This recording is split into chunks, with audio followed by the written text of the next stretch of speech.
Hey, what's up guys? Good morning. Welcome ulit dito sa aming channel. So today, nakat na nga pala natin yung mga lock style and interlocker. So you guys might wonder kung paano natin ito nakuha or yung measurement nga pala. Pero bago ko sasagutin yan, bago lang kayo dito sa aking channel, please do subscribe. Then palike and share na rin po nitong ating video at huwag niyo po kalimutang i-click ang notification bell para always updated kayo sa mga future upload natin kagaya nito. So tara guys, share ko sa inyo kung paano ko nakuha yung measurement ng lock style at interlocker para sa ating 900 series sliding door. So yung naging procedure natin is binuo ko po yung perimeter frame na consist of double head, double seal at saka yung dalawang jump. Bali yung process natin para makuha natin yung inner panel is nag-measure tayo from the top dito sa may head, sa may bandang ilalim, or this part right here, parang ito may palikpik, ayan. So from that area right there, then hanggang dito sa baba ng kanyang seal, dito sa pinakatap, at least mag-clearance tayo ng siguro mas maliit is 1/16 or up to 1/8, pwede na po yun. Then yung measurement na makukuha nyo is yan na po yung cutting natin sa mga interlocker at lock style para sa inner part. And then sa outer panel, same process pa rin po.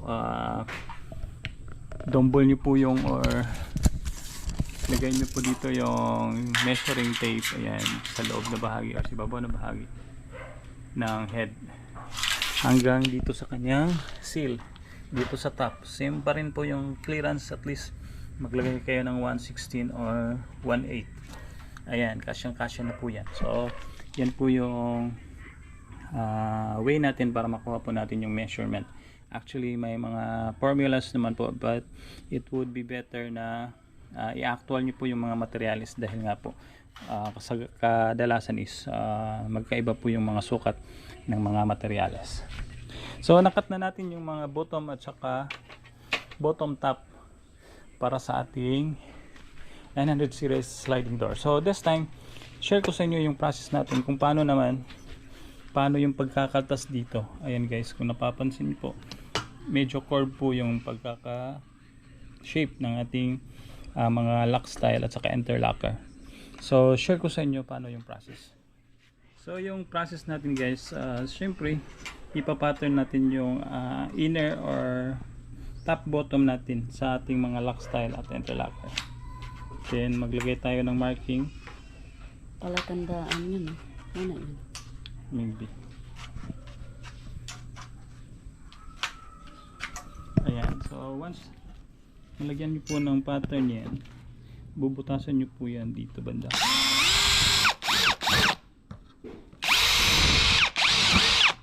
So isa lang muna yung ating gagawin para mas madali po.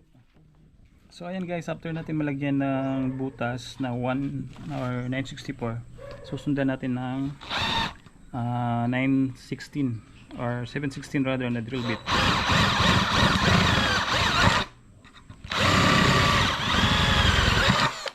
Ganyan. Then saka natin tatabasin dito guys.